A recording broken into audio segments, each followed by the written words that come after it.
한 주 기업 뉴스 리뷰 주간 기업 기상도입니다. 세계 경제가 요동칩니다. 가상화폐는 뛰고 금값은 주춤한데 미국 빅테크 기업 중 설립자가 새 정권에 뛰어든 테슬라는 수혜가, 테슬라와 불편한 애플은 관세 폭탄 우려가 나오는데요. 앞날 전망에 골치 아팠던 한 주, 맑고 오린 기업 찾아 기업 기상도 출발합니다. 농심부터 보시죠. 주력인 라면의 성장성에서 삼양에 밀리더니 반격 나섰습니다. 매출 규모야 상품 다양한 농심이 크지만 3분기에도 내실과 성장성은 삼양에 뒤졌죠. 그런데 SNS에서 화제된 조리법으로 만든 파스타 라면이 2달 만에 1,100만 개 팔렸답니다. 미국서도 생산해 유통가 입점 시작했고 중동, 동남아, 유럽도 순차 출시합니다.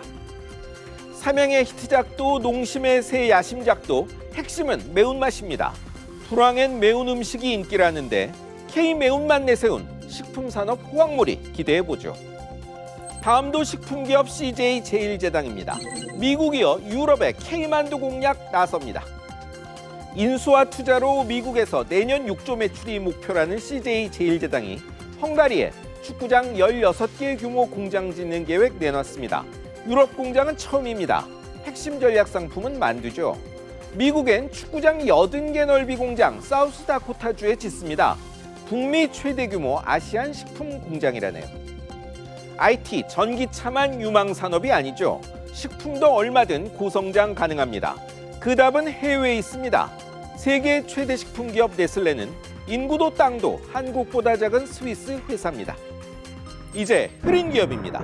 우리금융으로 시작합니다. 그야말로 사면 초가입니다. 전임 회장의 친인척 부당대출 타격이 커집니다. 후임 회장 퇴진 압박해온 금융감독원의 검사 연장 방침도 고민인데 검찰이 지난주 압수수색 벌이고 조병규 우리은행장은 피의자가 됐죠. 이 와중에 25억 원 편법 대출하는 금융사고도 터졌습니다. 올해 4번째 사고입니다. 책임 소재가 안 나온 것인지 부당대출이 더 있는 건지 결론이 좀 더디네요. 불법은 도려내야 합니다. 단 신속해야 할 필요가 있습니다. 다음은 롯데그룹입니다. 출처불명의 유동성 위기설로 주초에 주가가 폭락하며 시장을 놀래켰습니다.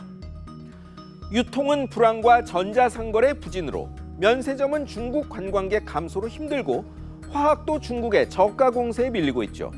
그런데 재계 5위 롯데가 다음 달 채무 불이행을 선언할 것이라는 출처불명 소식에 시장 불안감 증폭되며 주초 계열사 주가가 10% 안팎 폭락하고 신저가가 속출했습니다. 법적 대응 방침 밝힌 롯데는 부동산 현금만 71조 갖고 있다며 진정에 나섰습니다. 한 증권사는 루머 진원지 중 하나인 롯데케미칼의 신용도 관리 필요성 지적했습니다. 더 큰 재벌들보다 현금과 땅은 더 많다는 소리 듣던 롯데에 이런 소문이 돈 것 자체가 시장의 불안 심리를 보여주기 때문이죠. 다음은 포스코, 현대제철 등 한국 대표 글로벌 철강사입니다. 나란히 일부 생산시설 축소, 폐쇄에 나섰습니다. 포항제철소 1제강공장 폐쇄했던 포스코가 1선제공장도 45년 만에 폐쇄했습니다. 현대제철 역시 포항 2공장 폐쇄 방침 세워 노조가 반발하고 나섰죠. 화학과 마찬가지로 여기도 문제는 중국입니다. 업황도 나쁜데 설비 과잉 중국 업체들이 물량 공세에 나선 탓에 한국 대표 철강 기업까지 힘들어진 겁니다. 철강은 기간 산업일 뿐 아니라 경제 상황의 척도이기도 하죠. 트럼프 미 대통령 당선으로 세계 교역에 먹구름 낀 이때 우리 산업 전반이 쉽지가 않네요. 이번엔 한미약품입니다. 잠시 물밑 싸움으로 진행되던 경영권 분쟁이 가족 간 고발과 감정 싸움 차원으로 치닫고 있습니다. 지주사 한미사이언스 임종윤 이사와 임종훈 대표 형제 측이 모친 송영숙 회장, 또 뜻을 같이 하는 임주연 부회장, 신동국 한양정밀 회장 등 3인연합을 고발했습니다. 3인연합은 또 3인연합대로 임씨 형제를 모친까지 고발하나 막가파라고 맹비난을 퍼부었는데요. 임씨 형제는 한미약품 대표 등 경영진과 삼자연합 쪽 펀드 대표도 추가 고발했습니다. 신약 개발에 전념해도 갈 길이 먼데 상황이 말이 아닙니다.